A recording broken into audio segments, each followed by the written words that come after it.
ఓం శాంతి. 28/4/2024 అవ్యక్త మురళి ఆధారంగా దాతాగా అయి అనంతమైన సేవను చేసే యోగాభ్యాసం చేద్దాం. నేను ఒక ఆత్మను. నేను హృదయపూర్వకంగా బాబా సమ్ముఖంలో ఉన్నాను. బాప్దాదా నా శిరస్సుపై తమ వరదాన్ని హస్తాన్ని పెట్టారు.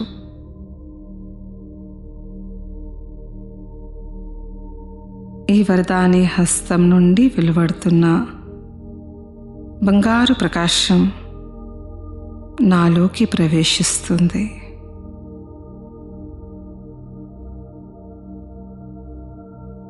బాప్దాదా భాగ్య విధాత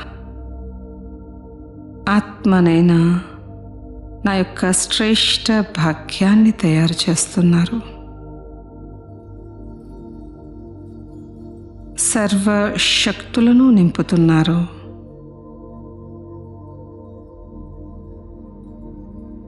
బాప్దాదా యొక్క ఉన్నతోన్నతమైన వరదానాన్ని ప్రాప్తి చేసుకునే నేను యోగ్యమైన ఆత్మను.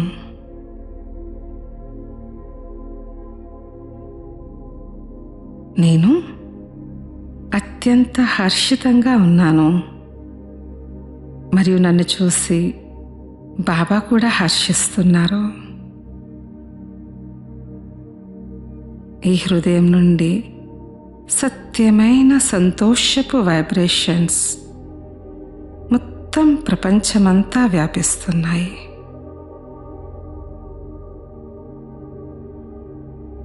మొత్తం ప్రపంచంలోని దుఃఖాలను నేను దూరం చేస్తున్నాను.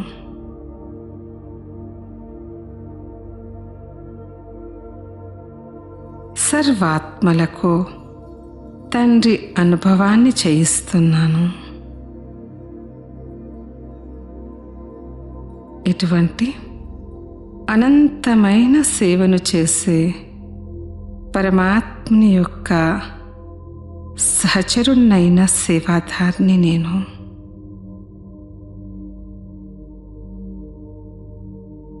నా ప్రతి కర్మలో శృతి మరియు సేవ ఇమిడి ఉన్నాయి. నేను కర్మయోగిని.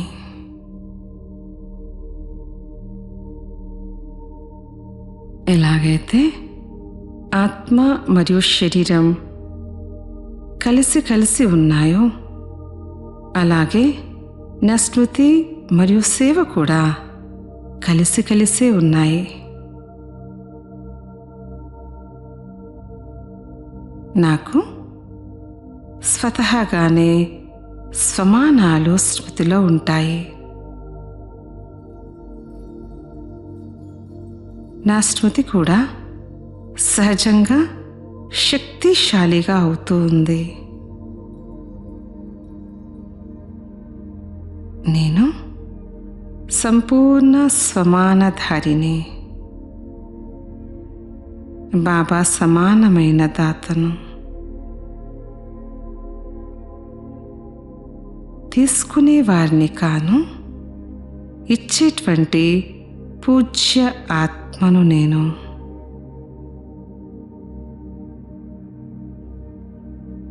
సమయం యొక్క పిలుపును నేను వినగలుగుతున్నాను.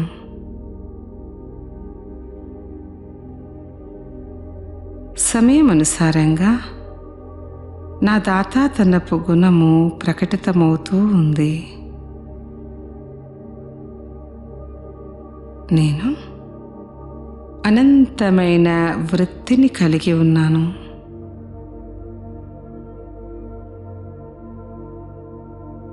సదా సంపన్నంగా నిండుగా ఉన్నాను.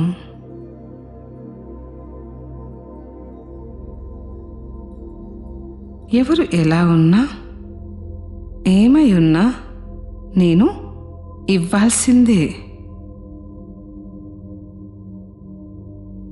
శుభభావన పెట్టాల్సిందే. ఎవరు ఇచ్చినా ఇవ్వకపోయినా కానీ నేను దాతాగా అవ్వాల్సిందే. నేను క్షమ యొక్క మాస్టర్ సాగరుణ్ణి.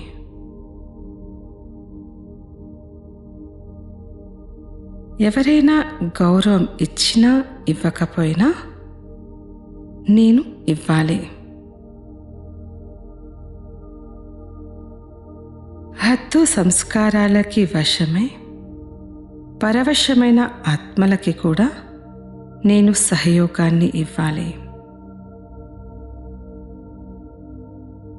నేను ఎవరి ప్రభావంలోకి రాను.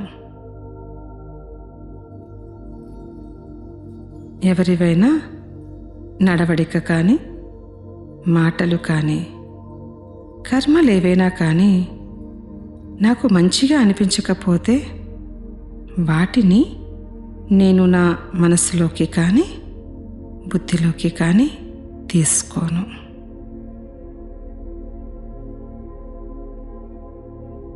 మనస్సులో ధారణ చెయ్యడం అంటే తీసుకోవడం.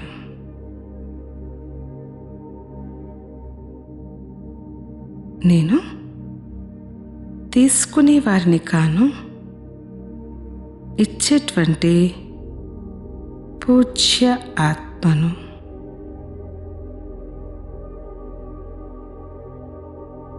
తీసుకునేందుకు బదులుగా శుభభావనను, శుభకామనను ఇస్తాను.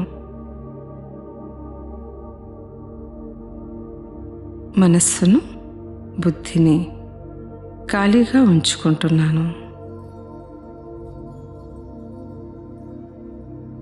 ఒక దృశ్యాన్ని ఎదురుగా తీసుకొస్తున్నాను. ఒక పెద్ద సూట్ కేసులో అందులో కింద అనేక బంగారు నాణాలు ఉన్నాయి. కానీ ఆ నాణాల పైన ఎన్నో సంవత్సరాలుగా అనేక రకాల అనవసరమైన సామాగ్రి పడి ఉంది. దాంతో ఆ సూట్ కేస్ నిండి ఉంది.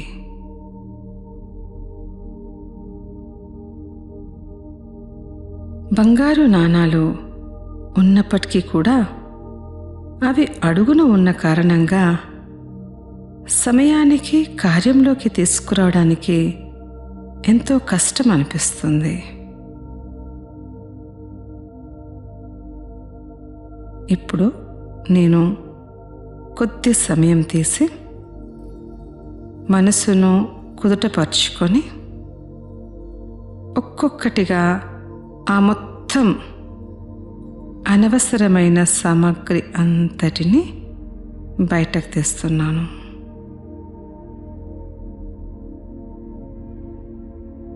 దీని ద్వారా ఆ అమూల్యమైన బంగారు నాణాలన్నింటినీ సహజంగానే కార్యంలోకి తీసుకురాగలను.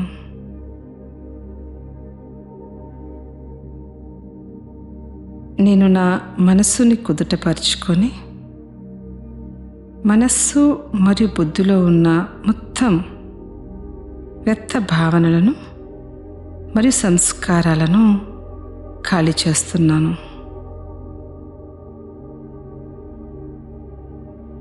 నా మనసు మరియు బుద్ధి ఇప్పుడు పూర్తిగా స్వచ్ఛంగా అయ్యాయి.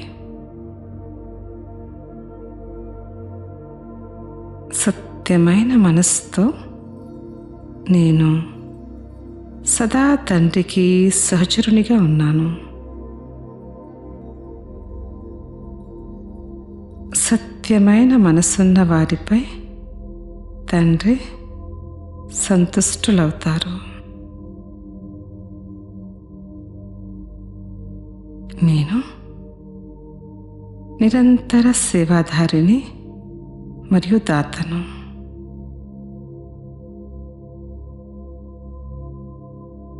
నాకు బాబా నుండి సర్వప్రాప్తులు అనుభవం అవుతున్నాయి.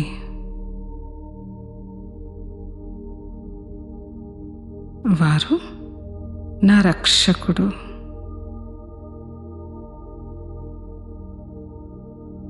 నేను ఎటువంటి కోరిక పెట్టుకునే అవసరమే లేదు.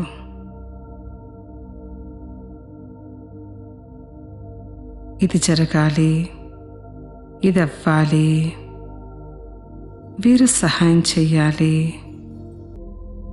వారు మారితే నేను మారుతాను, ఈ విషయం బాగైతే నేను బాగుంటాను. ఈ అన్ని కోరికల నుండి నేను ఇప్పుడు ముక్తినిగా ఉన్నాను.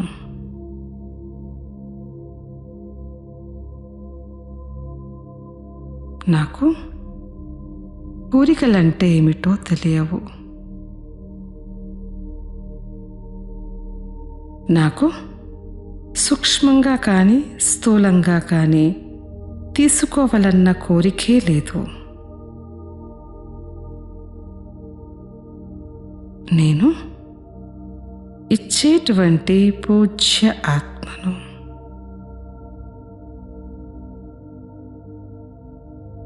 సర్వులకు ఇష్టదేవిని. నేను బాబాకు సదా సహచరుణ్ణి.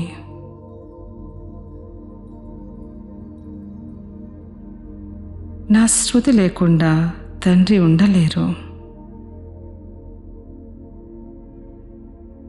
నేను తండ్రి లేకుండా ఉండలేను. నేను బాబాతో సదా కంబైండ్ అయి ఉంటాను. ఓం శాంతి.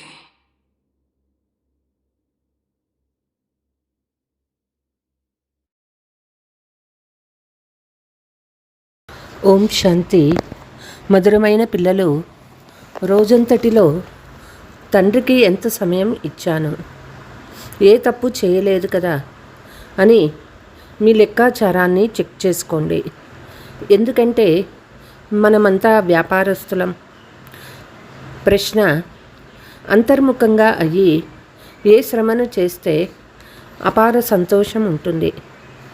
జన్మ జన్మల నుండి ఏం చేశారో, ఏవైతే మీ ముందుకు వస్తాయో వాటన్నింటినీ బుద్ధి యోగాన్ని తొలగించి సతోప్రధానంగా అయ్యేందుకు తండ్రిని స్మృతి చేసే శ్రమ చేస్తూ ఉండండి. నలువైపులా నుండి బుద్ధిని తొలగించి అంతర్ముఖిగా అయ్యి తండ్రిని స్మృతి చెయ్యండి. సర్వీస్కి రుజువిస్తే అపారమైన సంతోషం ఉంటుంది. ఓం శాంతి. తండ్రి కూర్చొని పిల్లలకు అర్థం చేయిస్తూ ఉన్నారు. ఆత్మీక తండ్రి కూర్చొని ఆత్మీక పిల్లలకు అర్థం చేయిస్తున్నారని పిల్లలకి తెలుసు. ఆత్మీక తండ్రి అనంతమైన తండ్రి. ఆత్మీక పిల్లలు కూడా అనంతమైన పిల్లలే. తండ్రి పిల్లలందరికీ సద్గతి ఇవ్వాలి. ఎవరి ద్వారా? ఈ పిల్లల ద్వారా విశ్వానికి సద్గతి ఇవ్వాలి. విశ్వంలోని పిల్లలంతా ఇక్కడికి వచ్చి చదువుకోరు. దీని పేరే ఈశ్వరీయ విశ్వవిద్యాలయము. అయితే అందరికీ ముక్తి లభిస్తుంది. ముక్తి అనండి లేక జీవన్ముక్తి అనండి. ముక్తిలోకి వెళ్ళి తిరిగి అందరూ జీవన్ముక్తిలోకి వచ్చే తీరాలి. అంటే అందరూ ముక్తి ధామం ద్వారా వయా జీవన్ముక్తిలోకి వస్తారు. ఒకరి వెనుక ఒకరు పాత్రను అభినయించేందుకు రానే రావాలి. అంతవరకు ముక్తిధామంలో ఉండవలసి వస్తుంది. పిల్లలకిప్పుడు రచయిత రచన గురించి తెలిసిందే. ఇదంతా అనాది రచన. రచయిత అయితే ఒక్క తండ్రి మాత్రమే.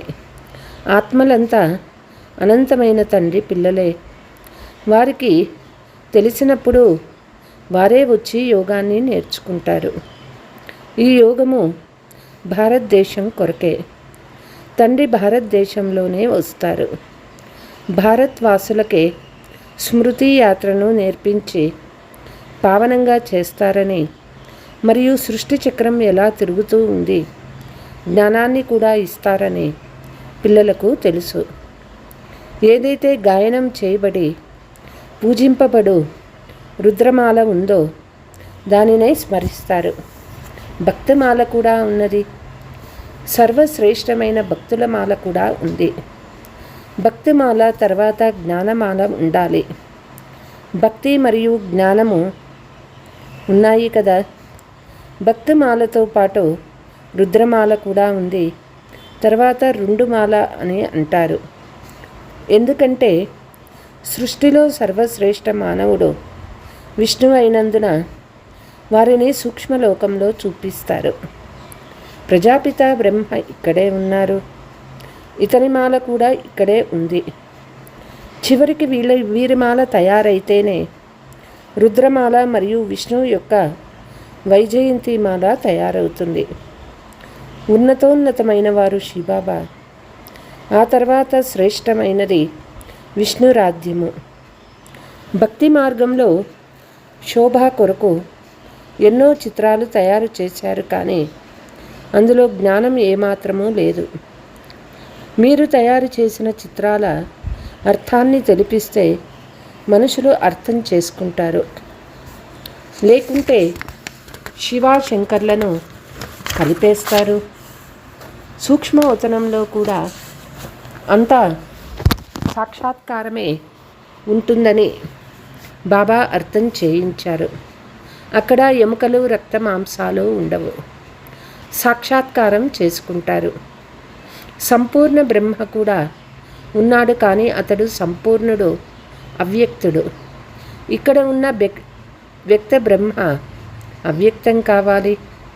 అవ్యక్తంలో ఉన్నవాడే అవ్యక్తమవుతాడు. వ్యక్తంలో ఉన్నవాడే అవ్యక్తమవుతారు. అప్పుడు ఫరిస్తా అని అంటారు. సూక్ష్మవతనంలో అతని చిత్రం ఉంచారు. సూక్ష్మవతనానికి వెళ్తారు. బాబా షూబీ రసాన్ని తాపించారని అంటారు. కానీ అక్కడ చెట్లు మొదలైనవి లేవు. వైకుంఠంలో ఉంటాయి, కానీ అక్కడ నుండి తీసుకొచ్చి తాగిస్తారనే కాదు. ఇవన్నీ సూక్ష్మవతనంలోని సాక్షాత్కారాల విషయాలే. ఇప్పుడు వాపస్ ఇంటికి వెళ్ళాలి. అందుకు ఆత్మాభిమానిగా అవ్వాలి. నేను ఆత్మ అవినాశిని, ఈ శరీరము వినాశి. ఆత్మజ్ఞానము కూడా పిల్లలైన మీలో ఉన్నది. వారికి ఆత్మ అంటే తెలియదు. అందులో 84 జన్మల పాత్ర నిండి ఉందో కూడా తెలియదు.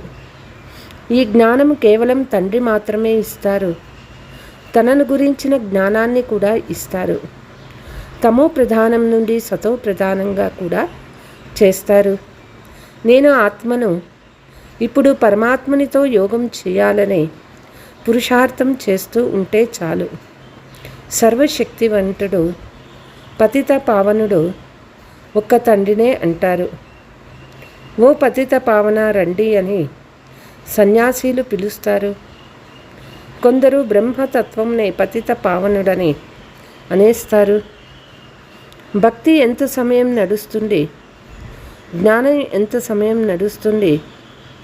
ఈ జ్ఞానము పిల్లలకి ఇప్పుడే లభిస్తుంది. తండ్రి కూర్చొని అర్థం చేయిస్తూ ఉన్నారు.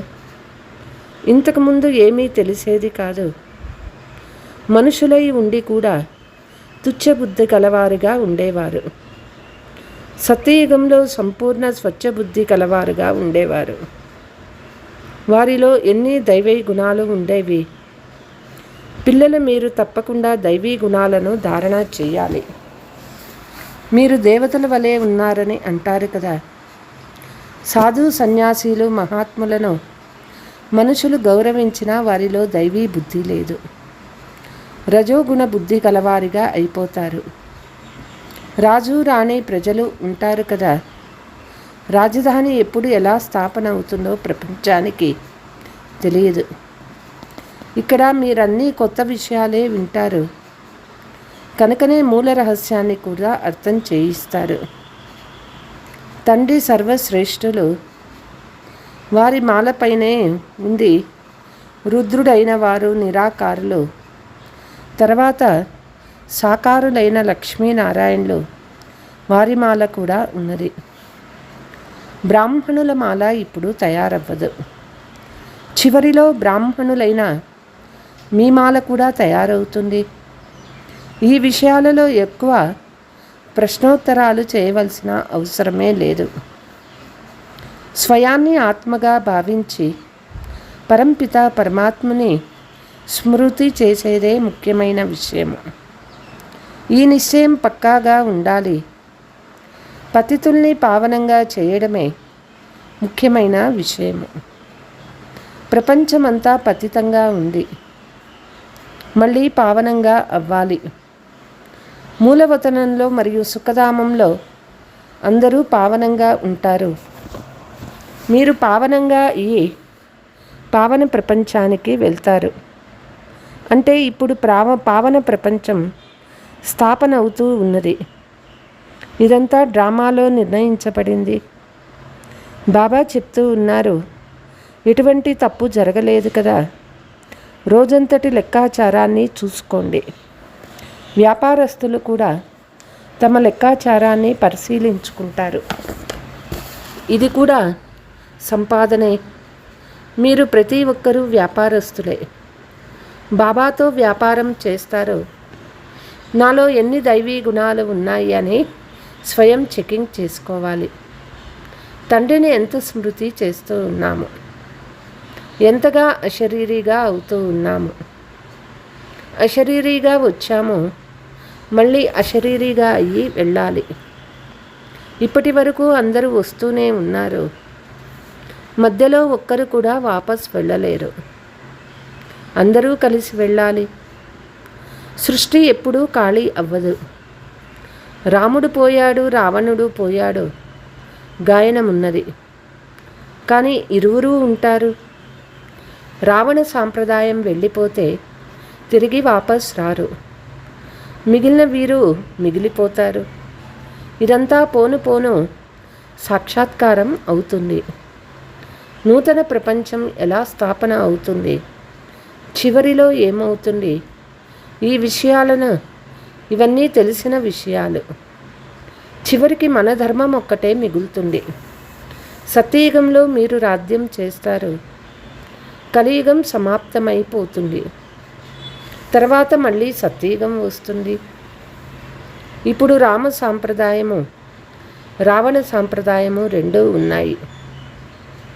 సంగమ యుగంలోనే ఇవన్నీ జరుగుతాయి. ఇప్పుడు మీకు ఇదంతా తెలుసు. తండ్రి చెప్తూ ఉన్నారు, మిగిలిన రహస్యాలన్నీ ముందుకు పోను పోను నిదానంగా అర్థం చేసుకుంటూ ఉంటారు.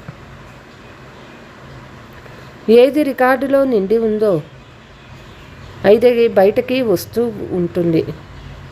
మీరు అర్థం చేసుకుంటూ ఉంటారు. ముందుగా ఏమీ చెప్పబడదు. ఇది కూడా డ్రామా ప్రకారం ప్రణాళిక, రికార్డు తెరవబడుతూ ఉంటుంది. బాబా చెప్తారు, మీ బుద్ధిలో ఈ విషయాలన్నింటి జ్ఞానము వృద్ధి చెందుతూ ఉంటుంది. రికార్డు అనుసారంగా బాబా మురళి నడుస్తుంది. డ్రామా రహస్యమంతా నిండి ఉన్నది. రికార్డులో ముళ్ళును పైకెత్తి మధ్యలో పెడితే రిపీట్ అయినట్లు మళ్ళీ రిపీట్ అవుతుందని కాదు. అలా జరగదు. అక్కడ మళ్ళీ అదే రిపీట్ అవుతుంది. నూతన విషయం ఏది ఉండదు. తండ్రి వద్ద ఏదైతే నూతన విషయం ఉంటుందో అది మళ్ళీ రిపీట్ అవుతుంది. మీరు వింటూ వినిపిస్తూ ఉంటారు. మిగిలినవన్నీ గుప్తమే. రాజధాని స్థాపన అవుతుంది. పూర్తి మాల తయారవుతూ ఉన్నది. వేరువేరుగా వెళ్ళి మీరు రాజ్యంలో జన్మ తీసుకుంటారు. రాజు, రాణి, ప్రజలు అందరూ కావాలి. ఇదంతా బుద్ధితో చేయవలసిన పని. వాస్తవానికి ఏం జరుగుతుందో అని చూస్తారు. ఎవరైతే ఇక్కడి నుండి వెళ్తారో వారి మంచి ధనవంతుల ఇంట్లో జన్మ తీసుకుంటారు. ఇప్పుడు కూడా మీకు అక్కడ చాలా పాలన జరుగుతుంది. ఈ సమయంలో కూడా కొందరి వద్ద రత్న ఖచ్చిత వస్తువులు ఉంటాయి, కానీ వారిలో అంత శక్తి లేదు. శక్తి మీలో ఉన్నది.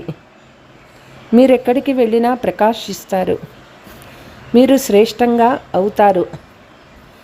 కనుక మీరు అక్కడికి వెళ్ళి దైవీ చరిత్రను చూపిస్తారు. ఆసురీ పుల్లలు పుట్టగానే ఏడుస్తారు, మురికిగా ఉంటారు. మీరు చాలా నియమానుసారంగా పాలింపబడతారు.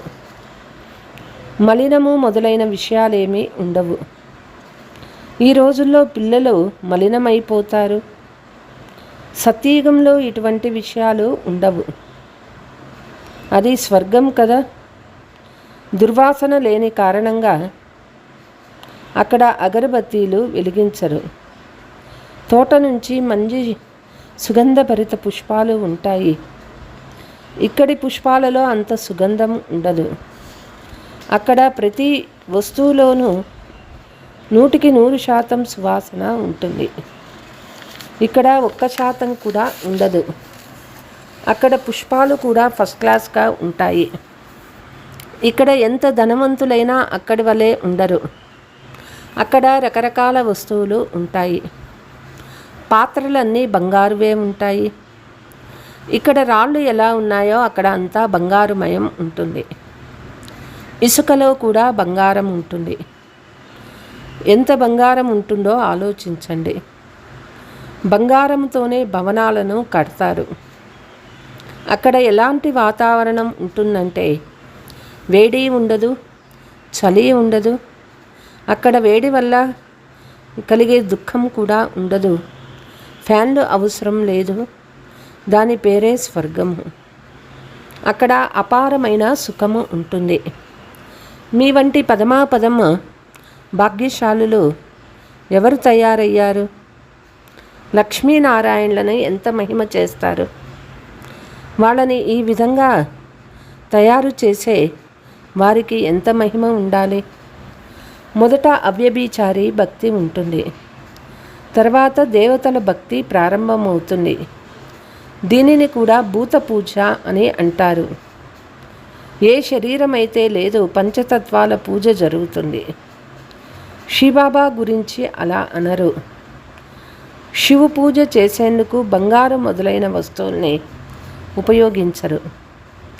ఆత్మను బంగారము అనరు. ఆత్మ దేనితో తయారైంది? శివుని చిత్రము దేనితో తయారు చేయబడిందంటే వెంటనే చెప్తారు.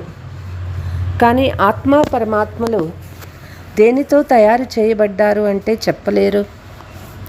సత్యయుగంలో పంచతత్వాలు చాలా శుద్ధంగా ఉంటాయి. ఇక్కడ అశుద్ధంగా ఉన్నాయి. కాబట్టి పురుషార్థి పిల్లలు ఇటువంటి ఆలోచనలు చేస్తూ ఉంటారు. తండ్రి చెప్తూ ఉన్నారు, ఈ విషయాలన్నీ వదిలేయండి. ఏం జరగాలో అదే జరుగుతుంది. మొదట తండ్రిని స్మృతి చెయ్యండి. నలువైపుల నుండి బుద్ధిని తొలగించి ఒక్క తండ్రిని స్మృతి చేస్తే వికర్మ వినాశం అవుతుంది. మీరు ఏదైతే వింటూ ఉన్నారో వాటన్నిటినీ వదిలి మేము సతో ప్రధానంగా అవ్వాలి అన్న ఒక్క మాట పక్కా చేసుకోండి. సత్యయుగంలో కల్పకల్పం ఏం జరిగి ఉంటుందో అదే జరుగుతుంది. ఇందులో వ్యత్యాసం రాదు. తండ్రిని స్మృతి చేయడం ముఖ్యమైన విషయము. ఇందులోనే శ్రమ ఉన్నది. ఇది పూర్తి చేయండి. అనేక తుఫాన్లు వస్తాయి.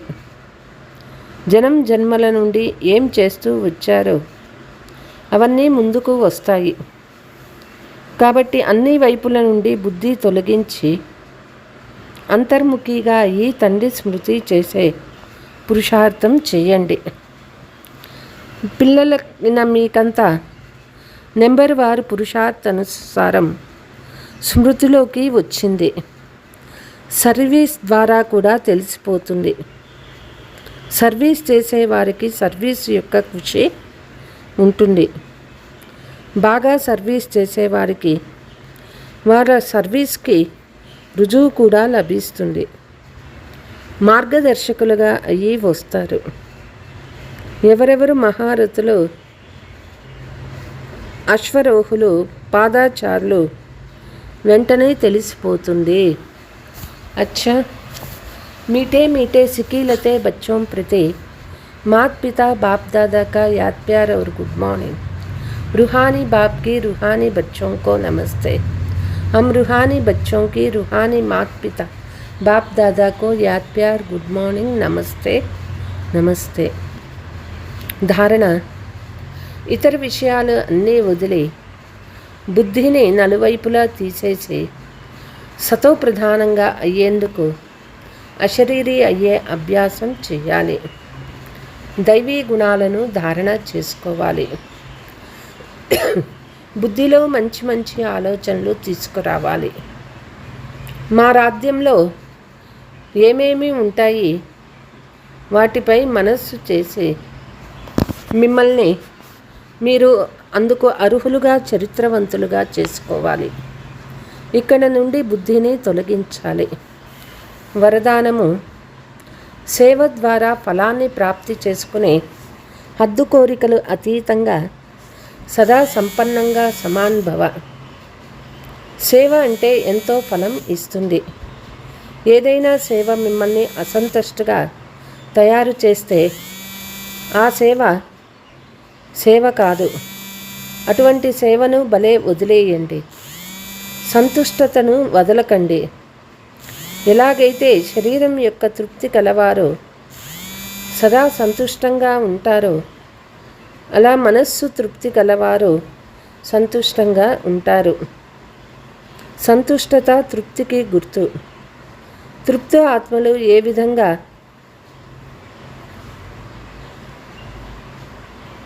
హద్దు కోరిక, గౌరవము, కీర్తి, పరిష్కారము, సాధనల ఉండదు. వారు అన్ని హద్ది కోరికలకు అతీతంగా సదా సంపన్నంగా మరియు సమానంగా ఉంటారు. స్లోగన్: సత్యమైన హృదయంతో నిస్వార్థ సేవలో ముందుకు వెళ్ళడం అంటే పుణ్యఖాతా జమ అవ్వడం. ఓం శాంతి.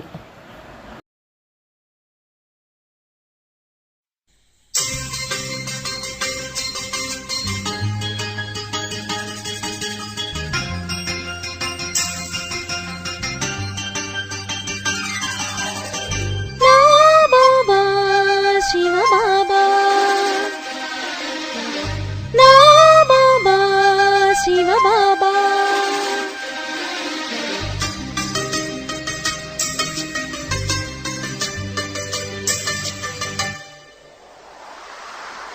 ఊహల రెక్కలతో ఎగిరే నా మనసు కుదురుగా ఉండదులే నేను చేరే వరకు. నీ తోడు లేనిదే జన్మకు విలువలేదులే. నిన్నే తలచుకోనిదే మనసుకు శాంతి లేదులే. నీ కోసమే ఈ యోగము, నా తనువు మనసు ధనము నీ కొరకే. ఊహల రెక్కలతో ఎగిరే నా మనసు కుదురుగా ఉండదులే నిన్ను చేరే వరకు.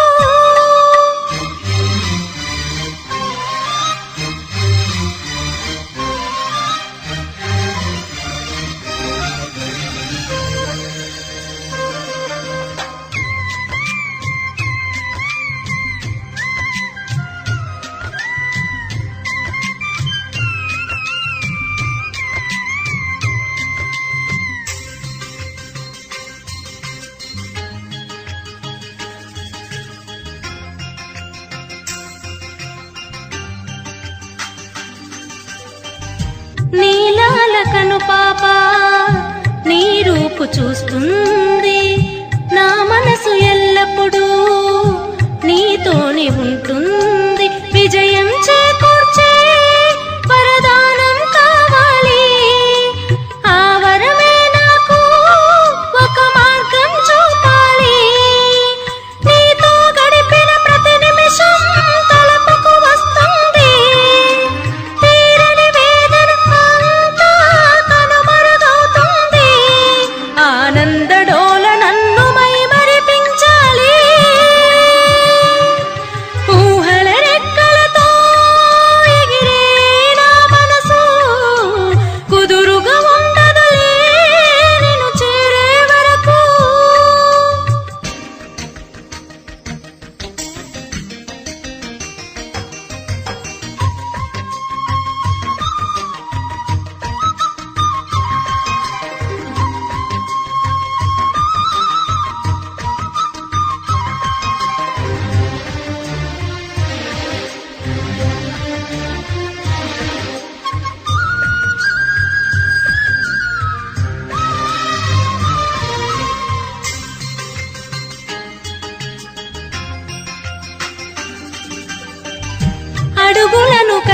ప్రేమించే ప్రేరణ నీవేలే, సహకారం అందించే చేయూత నీదేలే. నీ పలుకే సత్యము, నీ దీవెనయ్యుమా, కురిసే కన్నులే నీ ప్రేమకు సాక్ష్యము. ప్రతి నిమిషం నీ వాక్యం నన్నే మార్చింది, నీ దృష్టి కరుణించి నడిపిస్తూ ఉంది. నా బాబా ఎప్పుడు నాకు తోడు నీడే, ఊహల రెక్కలతో ఎగిరే నా మనసు కుదురుగా ఉండదులే నిన్ను చేరే వరకు. నీ తోడు లేనిదే జన్మకు విలువలేదులే, నిన్నే తలచుకోనిదే మనసుకు శాంతి లేదులే. నీ కోసమే ఈ యోగము నా తను